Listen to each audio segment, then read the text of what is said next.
प्राचीन काल की बात है। एक राज्य में एक शहजादा था। वो बहुत सुंदर, कई बहनों का भाई और माँ बाप की आंखों का तारा था। एक रात उसने ख्वाब में देखा कि चांद सूरज की तरह रोशन, चांद की तरह खूबसूरत, सुई सी नाक, हिरनी सी आँख और गुलाब के पत्तों से गालों वाली एक लड़की खुले मैदान में अकेली खड़ी रो रही है। शहजादे को देखकर वो बोली, खुदा के लिए मुझे बचाओ, वरना डाकू मुझे मार डालेंगे। शहजादे को उसका भोला भाला चेहरा बहुत अच्छा लगा और उसने पूछा, तू कौन है लड़की? लड़की ने जवाब दिया, मैं बगदाद के लाल सौदागर के कब्जे में हूँ। वो बहुत लालची और जालिम है, खुदा के लिए जल्दी करो। ये कहकर वो घबराकर इधर उधर देखने लगी। इतने में शहजादे की आंख खुल गई। शहजादे ने बड़ी मुश्किल से तड़प तड़प कर रात काटी। सुबह होते ही बाप के पास जाकर कहा, अब्बा जी, अगर आप मेरी जान चाहते हैं तो खुशी खुशी मुझे सैर की इजाज़त दें। बादशाह ने अपने बेटे का चेहरा देखा, मुंह में खून नहीं, रंग पीला पड़ गया है। वो बेचैन हो गए। बहुत पूछा क्या हुआ, हजार समझाया, लेकिन शहजादा अपनी जिद पर अटल रहा।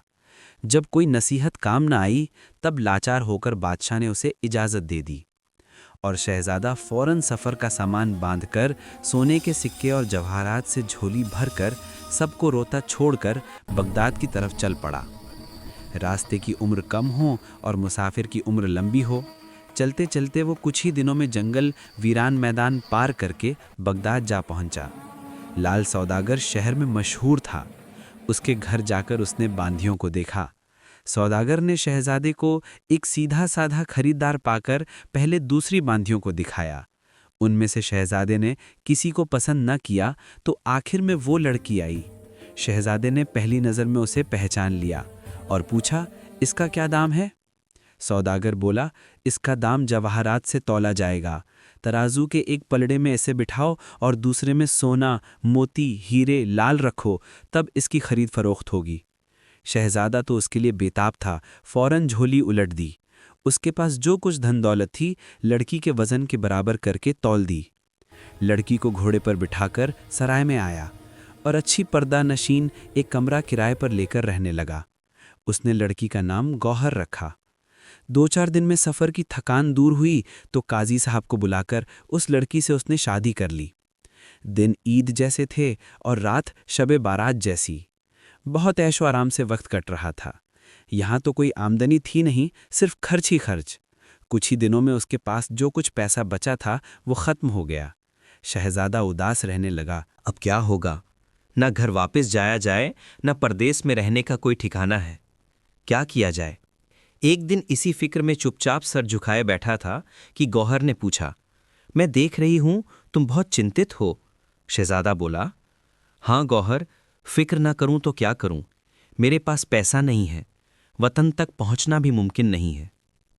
वो लड़की गौहर बोली, बस पैसे की कमी की फिक्र, आज ही बाजार जाओ, रेशम की गुच्छी, जल किया हुआ तार और कुछ नकली मोती ले आओ।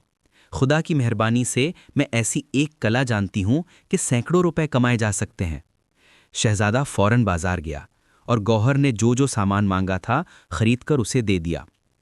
अगले दिन गौहर ने 2 फूलों के गुच्छे बनाकर शहजादे के हाथ में दिए और कहा, बाजार जाकर इन्हें बेच आओ, लेकिन 1 रुपए से कम में न देना।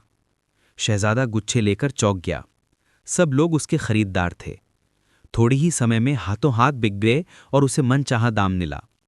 अब यही नियम हो गया कि सुबह से शाम तक गौहर कभी 2, कभी 3 गुच्छे बना लेती और शहजादा पलक झपकते उन्हें बेचकर आ जाता। बहुत इत्मीनान से और आराम से जिंदगी कटने लगी। वैसे तो इन गुच्छों के खरीदार शहर के छोटे बड़े सब थे, जो देखता वही खरीद लेता। लेकिन एक सौदागर का बेटा था सबसे ज्यादा समझदार। वो एक दिन भी नागाना करके एक गुच्छा खरीदता और घंटों उसकी बनावट की कारीगरी देखता। उस सौदागर के बेटे के पास बहुत धन दौलत थी। बाप उसे छोटा छोड़कर मर गए थे। एक बूढ़ी माँ के सिवा उसकी ना कोई बहन थी ना भाई। माँ रोज बेटे को नए गुच्छे लाते देखती और ये भी देखती कि वो दिन रात सिर्फ गुच्छों में लगा रहता है। एक दिन बुढ़िया ने अपने बेटे से पूछा, बेटा, कैसे गुच्छे हैं ये जो तुम हर वक्त देखते हो? सौदागर का बेटा बोला, अम्मा, मैं ये सोचता हूं कि जिसने इतने सुंदर गुच्छे बनाए हैं वो खुद न जाने कितनी सुंदर होगी। माँ ने कहा, मियाँ, होश में आओ, क्या तुम्हारा दिमाग खराब हो गया है? आग लगाओ इन गुच्छों में। बेटा बोला, अम्मा तुम कुछ भी कहो, मैं इन गुच्छों के प्यार में पड़ गया हूं। जब तक गुच्छे बनाने वाली लड़की से मेरी शादी नहीं हो जाती तब तक मुझे चैन नहीं मिलेगा। माँ ने कहा, अरे नादान, क्यों अपनी जान के दुश्मन हो रहे हो? पहली बात, कौन जानता है गुच्छे बनाने वाला मर्द है या औरत? फिर औरत भी हो तो बूढ़ी या जवान, बदसूरत या खूबसूरत? बुढ़िया जितना समझाती बेटा उतना ज्यादा जिद करता। आखिरकार हार मानकर उन्होंने कहा, अच्छा, अगर तुमने यही तय कर लिया है और तुम्हारी किस्मत में यही लिखा है तो ठीक है, कल मैं तुम्हारे साथ बाजार चलूंगी। गुच्छे वाले को दूर से मुझे दिखा देना, मैं कम से कम जानूं तो वो कौन है और ये गुच्छे किसके हाथ के बने हैं। उसी के अनुसार माँ बेटा दोनों शाम को बाजार गए। शहजादा गुच्छे लेकर आया। सौदागर के बेटे ने गुच्छा खरीदा और जब शहजादा घर जाने लगा तब बुढ़िया उसके पीछे पीछे हो ली। शहजादा अपने घर के अंदर गया। बुढ़िया भी हांफते कांपते आकर पहुंची। वक्त शाम का था। लड़की शहजादे का इंतजार कर रही थी। बुढ़िया मिन्नत करके कहने लगी, बेटी तुझ पर जान कुर्बान, अगर कोई हर्ज ना हो तो मैं थोड़ी देर नमाज पढ़ लूं। कमबख्त घर इतनी दूर है कि क्या कहूं, और नमाज का वक्त जा रहा है। लड़की ने जल्दी से लोटा भरकर पानी लाई, नमाज पढ़ने का आसन बिछा दिया और बोली, बड़ी बीबी, खुदा की नमाज को कौन मना कर सकता है, शौक से नमाज पढ़िए। बुढ़िया ने झूठी मूठी नमाज पढ़ी। घर के चारों तरफ देखा कि इस लड़की के सिवा कोई दूसरी औरत नहीं है। फिर लाठी के सहारे खड़े होकर बोली, बेटी इतने बड़े घर में तुम अकेली रहती हो, क्या तुम्हारा मन नहीं ऊबता? लड़की बोली, बड़ी बीबी, मन ऊबे भी तो क्या, सारा दिन तो गुच्छे बनाने में ही कट जाता है, रात को वो शहजादा आ जाते हैं। बुढ़िया बोली, तेरे इस चांद जैसे मुंह पर कुर्बान जाऊं, गुच्छे भी ऐसे होते हैं कि जो देखे वो देखता ही रहे। अच्छा बेटी, खुदा की हिफाजत में रहना, मुझे दूर जाना है, वरना थोड़ी देर और बैठ जाती। लड़की बोली, इधर कभी आना हो तो आकर बैठिएगा। बुढ़िया बोली, हाँ बेटी, जरूर आकर बैठूंगी। ये बात कहते कहते बुढ़िया रवाना हुई। घर जाकर अपने बेटे से कहने लगी, बेटा मैं तो अब भी यही कहती हूं कि ये ख्याल छोड़ दे, खुदा का दिया हुआ धन दौलत इज्जत आबरू सब तो है, इससे अच्छी परी हूर जैसी बहू मिल जाएगी। वैसे भी वो तो शौहर वाली है, वैसे भी पराई औरत पर निगाह डालना अच्छा नहीं, न जाने क्या आफत आ जाए। लेकिन सौदागर के बेटे का ना मानना था, उसने ना माना। हार मानकर माँ ने कहा, अच्छा, अगर तुम्हारे दिमाग में यही घुस गया है तो एक काम करो, उसके घर के पास एक नए तरीके का घर बनाओ और उसके शौहर से ऐसी घनिष्ठता बनाओ कि वो तुम्हारा दोस्त बन जाए, शायद तब कोई रास्ता निकल सके। सौदागर का बेटा फौरन राजमिस्त्रियों को बुलाया और घर बनवाना शुरू कर दिया। पैसे की बहुत ताकत, 1 महीने के अंदर शानदार घर बनकर तैयार हो गया। पड़ोसी होने की वजह से शहजादे से भी उसकी बहुत दोस्ती हो गई। एक दिन सौदागर के बेटे ने शहजादे से कहा, भाई मेरी बहुत इच्छा है कि मैं तुम्हें खाने का दावत दूं, हम दोनों एक साथ खाना खाएंगे। शहजादा था सीधा साधा आदमी, उसने उसका दावत कबूल कर लिया। बुढ़िया ने खाने में बेहोश करने वाली कोई चीज मिला दी थी। शहजादा अभी 2-4 निवाले ही खा पाया था कि वो बेहोश होकर गिर पड़ा। बुढ़िया तो उसी इंतजार में थी।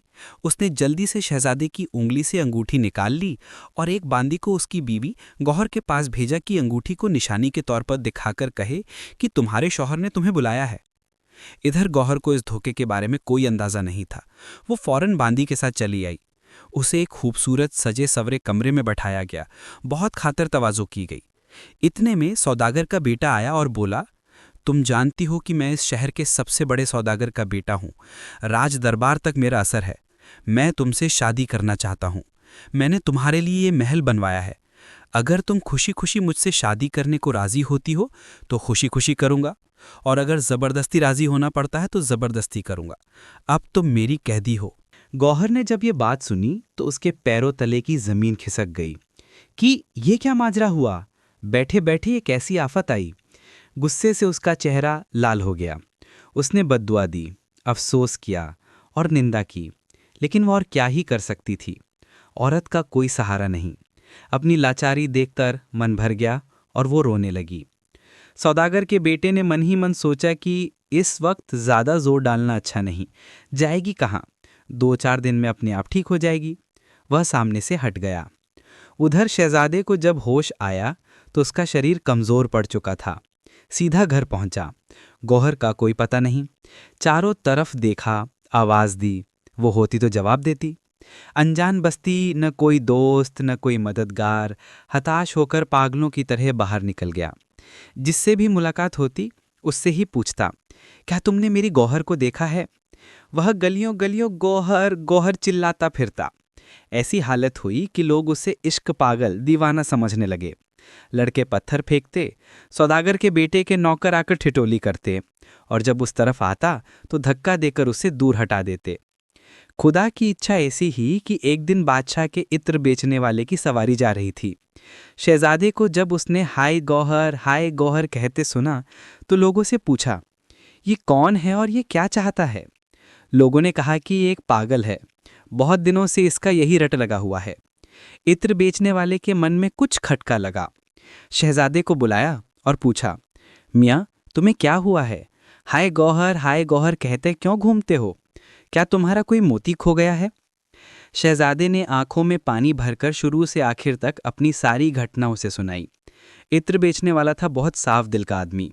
शहजादे को तसल्ली देकर अपने घर ले गया। तरह तरह से इत्र की शीशें एक छोटी संदूक में सजाईं और शहजादे से बोला, साहिबजादे ये संदूक लो और भेस बदलकर सौदागर के बेटे के घर के दरवाजे पर आवाज लगाओ। अल्लाह चाहे तो तुम्हें तुम्हारी गौहर मिल जाएगी। अगले दिन शहजादा ऐसे वक्त गया जब सौदागर का बेटा कहीं बाहर गया हुआ था। वह इत्र बेचने वाले जैसा भेस धरकर संदूक को बगल में लेकर तेल, इत्र का तेल, मिस्सी की आवाज़ लगाते लगाते सौदागर के बेटे के दरवाजे पर पहुंचा। गौहर अपने शहजादे की आवाज़ पहचानकर बांदी से बोली, अरे इस इत्र बेचने वाले से पूछ तो, उसके पास सुहाग का इत्र है या नहीं? बांदी दौड़ कर गई। शहजादे ने संदूक को बांदी के हाथ में देकर कहा कि इसमें सब इत्र हैं, पसंद की चीज़, जो मन को भाए ले जाओ। गौहर को इत्र खरीदने की जरूरत नहीं थी। उसने एक कागज लिखकर संदूक के अंदर रख दिया कि रात 12 बजे एक तेज रफ्तार घोड़ा लेकर घर के पीछे की तरफ चले आना, मैं तुम्हारा इंतजार करूंगी। और बांदी से कहा, इसमें मेरे काम का कोई इत्र नहीं है, वापस दे आओ। जब आधी रात इधर उधर हुई, शहजादा घोड़ा लेकर आया और घोड़ा खड़ा करके एक पेड़ की ओट में बैठ गया। वह कई दिनों का जागा हुआ था, इसलिए उसे नींद आ गई। गौहर अपने तय वक्त पर आई और घोड़े पर सवार होकर शहजादे का इंतजार करने लगी। अचानक उस मोहल्ले में कुछ चोर चोरी करने आए थे। एक चोर की नज़र पड़ी कि सामानों से भरा एक घोड़ा खड़ा है और उस पर एक औरत चादर ओढ़े बैठी है। वह गौहर के पीछे बैठ गया और घोड़ा लेकर रफू चक्कर हो गया। रात थी अंधेरी। गौहर ने सोचा कि वह शहजादा है। वह चुपचाप बैठी रही। जाते जाते सुबह हो गई। अब जब गौहर ने मुड़कर देखा तो शहजादे की बजाय एक काला बेढंग का चेहरा वाला आदमी मुंह बांधे उसे लिए जा रहा है। उसका कलेजा सूख गया और वह एक चीख मारकर बेहोश हो गई। होश आने पर उसने देखा कि वह एक पहाड़ की गुफा में सो रही है और वह भयंकर चेहरा सामने बैठा है। डर के मारे गौहर ने आंखें बंद कर ली। चोर बोला, लड़की डरो मत, मैं तुम्हारा बाप हूं और तुम मेरी बेटी। इस घर को अपना घर समझो। मैं इस देश का बड़ा डाकू हूं, शहजादियों की तरह रहोगी। गौहर ने मन ही मन सोचा कि अब इसे कुछ कहना फिजूल है, रोकर क्या होगा, और वह सब्र करके और खुदा का शुक्र करके बैठी रही और चोर के घर में रहने लगी। कहावत है कि जो सोया उसने खोया। शहजादे की नींद खुली तो घोड़ा नहीं, गौहर भी नहीं। अपने ऊपर उसे बहुत गुस्सा आया, सिर पर दोनों हाथ मारे, लेकिन क्या होगा। दिन निकलते ही वह दौड़कर गया और शाही इत्र बेचने वाले के पास गया। जो कुछ हुआ था सब सुनाया। इत्र बेचने वाले ने भी अफसोस किया और बोला कि बुरे वक्त का कौन साथ दे सकता है। लगता है कि तुम्हारे बुरे दिन अभी बाकी हैं। जब तक खुदा मेहरबान न हो कोई काम सफल नहीं होता। जाओ उसी को याद करो। शहजादा हताश होकर जमीन पर धूल उड़ाते मुंह नोचते शहर से बाहर निकल गया। उधर गौहर को जब डाकू के घर में रहते रहते काफ़ी वक्त गुजर गया और शहजादे की याद उसे और ज़्यादा तंग करने लगी, तब उसने क्या किया।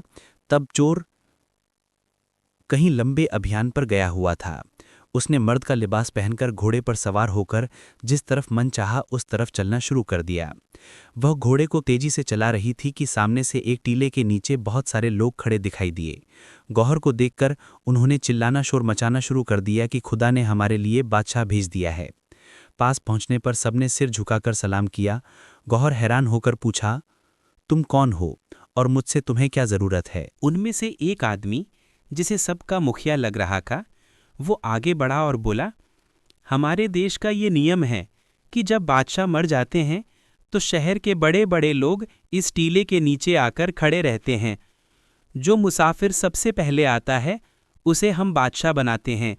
2 दिन हुए हैं कि हमारे बादशाह मर गए हैं। हम नए बादशाह के इंतज़ार में नियम के अनुसार यहाँ जमा हुए हैं। सबसे पहले आपको देखा है, इसलिए आज से आप हमारे बादशाह हैं। चलिए और सिंहासन पर बैठिए। गौहर बोली, मैं तो औरत हूँ। उस बूढ़े अफसर, जो मंत्री था, ने जवाब दिया, कोई समस्या नहीं है। पहले भी यहाँ कई महिलाएं राज कर चुकी हैं। आप घूंघट डालकर राज्य का काम कीजिए। लोग जो कहते हैं कि एक पल में आंधी, एक पल में बदलाव। गौहर को ना चाहते हुए भी खुदा ने राज दे दिया। बादशाह होते ही गौहर ने पहला काम जो किया वो ये था, अपनी इंसानों के बराबर की तस्वीरें बनवाकर शहर के चारों दरवाज़ों पर लगवा दी और पहरेदार बिठा दिए। कहा कि जो मुसाफिर इन तस्वीरों को देखकर कुछ कहेगा उसे मेरे पास हाजिर करो। खुदा की इच्छा कि वही सौदागर का बेटा नए बादशाह के सिंहासन पर बैठने की खबर सुनकर अपना माल बेचने आया। दरवाजे पर जब गौहर की तस्वीर देखी तो वो खुद को संभाल नहीं पाया और कहने लगा, तूने मुझे धोखा तो दिया है। मेरा भी नाम नहीं अगर मैं तेरी खबर ना लूं। चौकीदारों ने सौदागर के बेटे के मुंह से ये सुनकर उसे जल्दी से पकड़ लिया और गौहर को खबर दी। गौहर ने आदेश दिया कि इसे एक कमरे में कैद करके पहरा लगा दो। 5-7 दिन भी नहीं गुजरे थे कि डाकू साहब भी भले आदमी की तरह कपड़े पहनकर किसी खोज में आए थे। तस्वीर पर नज़र पड़ते ही चौंक कर बोले, शैतान की मौसी कहाँ जा रही है? तूने लड़की बनकर मुझे धोखा दिया है। जब तक तेरे मांस को चील गिद्धों को नहीं देता तब तक दाहिने हाथ से खाना हराम। ये खबर भी गौहर को दी गई और उसने डाकू को भी एक कमरे में कैद कर दिया। शहजादा जो बगदाद से निकल गया था वो भी अचानक उस तरफ चला आया। तस्वीर पर आंख पड़ते ही उसके पैर लड़खड़ा गए। आंखों के सामने अंधेरा छा गया और वो कहने लगा, गौहर, गौहर, आ गौहर, कहते कहते गिर पड़ा। गौहर को सूचना दी गई और राजकुमार को भी एक कमरा दे दिया गया। अगले दिन गौहर ने एक आम दरबार लगाया और ढोल बजाकर घोषणा की। 5 साल के बच्चे से लेकर 100 साल के बूढ़े तक सभी आए। जब शहर के सभी छोटे बड़े अमीर गरीब इकट्ठा हो गए तो गौहर ने अपना घूंघट पलटकर अपनी पूरी कहानी सुनाते हुए कहा, मैं इस व्यापारी के बेटे को सूली पर चढ़ाने का आदेश देती हूँ, क्योंकि एक तो उसने अगली पत्नी पर बुरी नज़र डाली है और दूसरे उसने दोस्ती की आड़ में उसे धोखा दिया है। मैं चोर को सज़ा नहीं देना चाहती। उसने मेरे साथ बुरा व्यवहार नहीं किया है, बल्कि मुझे अपनी बेटी बनाया है। अगर वो चोरी करना छोड़ दे तो मेरे राज्य में अमीरों की तरह रह सकता है। और तीसरा सज्जन मेरा स्वामी, मेरा पति और अपने देश का राजकुमार है। अब मैं चाहती हूँ कि आप उसे राजगद्दी पर बिठाएं और मुझे रानी बनाएं। मुझे उम्मीद है कि आप सभी मेरी राय से सहमत होंगे। गौहर के ये शब्द सुनकर सारी प्रजा ने अपने परदेसी राजा की बुद्धि की भूरी भूरी प्रशंसा की। व्यापारी के पुत्र को सूली पर चढ़ा दिया गया। चोर ने चोरी करना छोड़ दिया और राजकुमार मुकुट धारण करके सिंहासन पर विराजमान हो गया। बाजे बजने लगे और खुशियों की घंटियां बजने लगीं। जैसे उनके दिन फिरे वैसे ही ईश्वर ने सबके दिन बदल दिए।